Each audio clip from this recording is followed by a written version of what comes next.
बिस्मिल्लाहिर्रहमानिर्रहीम। आज की हमारी जो रेसिपी है वो है चिकन लोबिया और आलू का सालन। बहुत ही ज़बरदस्त सी ये रेसिपी है, बिल्कुल डिफरेंट सी रेसिपी है।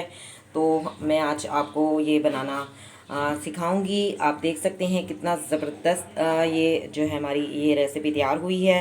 ये देखने में जितनी ज़बरदस्त लग रही है, खाने में उससे भी ज़्यादा टेस्टी है।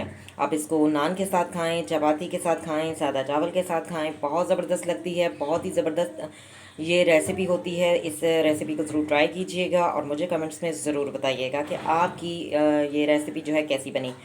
तो बनाना स्टार्ट करते हैं, चलते हैं रेसिपी की तरफ। सबसे पहले मैं आपको इंग्रेडिएंट्स बताऊंगी कि मैं इसमें क्या क्या ऐड करूंगी। तो बनाना स्टार्ट करते हैं। I am going to make, let's begin.